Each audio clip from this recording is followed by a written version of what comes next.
नमस्कार. मी श्रीकांत वाटवे बोलतोय. आम्ही या वर्षी म्हणजे 2024 मध्ये जी जर्मनीची टूर केली होती त्याचे इंग्लिश व्हिडिओ झालेले आहेत. मी आता मराठीमध्ये व्हिडिओज त्याचेच करतोय. आता त्याच्यामध्ये आम्ही स्टुटगार्टचा जो आहे तो व्हिडिओ ऑलरेडी तुम्हाला पाठवलेला आहे, म्हणजे अपलोड केलेला आहे.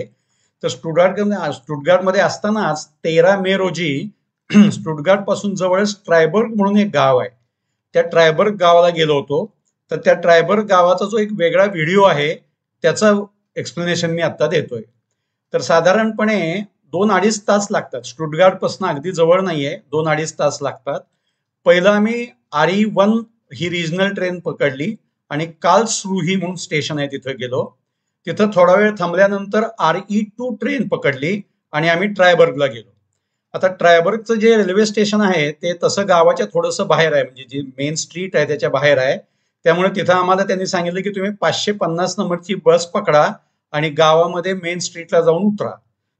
त्याप्रमाणे आम्ही निघालो आणि वॉलक्रॉस स्ट्रास म्हणून एक ठिकाण आहे तिथं आम्ही उतरलो. आता हे जे ट्रायबर्ग आहे हे पूर्णपणे जंगलामध्ये आहे. ब्लॅक फॉरेस्ट म्हणून जे तिकडचं जर्मनीमधलं प्रसिद्ध जंगल आहे त्या जंगलामध्ये हे येतं.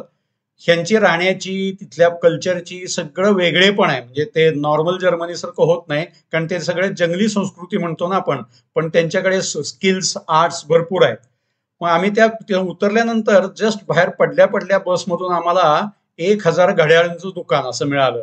तर ते जे कुकू क्लॉक्स आहेत ते हे गाव त्या गावासाठी प्रसिद्ध आहे. मग तिथून आम्ही बाहेर पडलो तर बरोबर 500 मीटर वर आम्हाला एक एंट्रन्स लागला. तो जो एंट्रन्स होता तर तो ह्याच्या ट्रायबर्गच्या धबधब्याला जाणारा एंट्रन्स होता.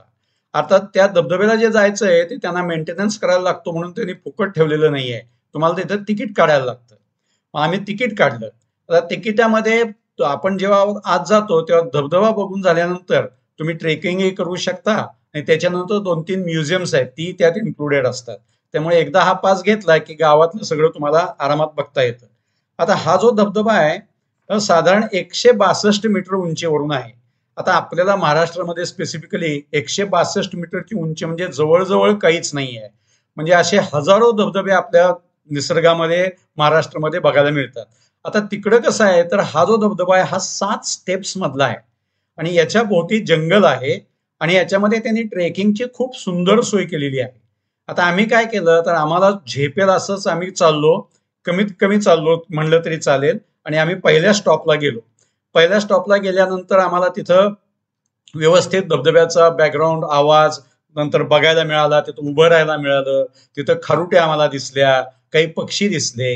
आणि मग नॉर्मली लोक काय करतात, ज्या रस्त्यानं गेले त्याच रस्त्यानं परत येतात. पण आम्ही जर असा पूल क्रॉस केला, म्हणजे ज्याचा धबधब्याची जी नदी आहे छोटीशी ती क्रॉस केली आणि पलीकडच्या बाजूने गेलो. मग तिकडनं जायला लागल्यानंतर त्यामध्ये एक पक्षी अभयारण्य होतं. ते आम्हाला थोडंसं दिसलं, त्यात काही पक्षी वगैरे दिसले. आम्हाला आत फार जाता आलं नाही. तिथून बाहेर पडल्या पडल्या एका कारागिराचं घर होतं.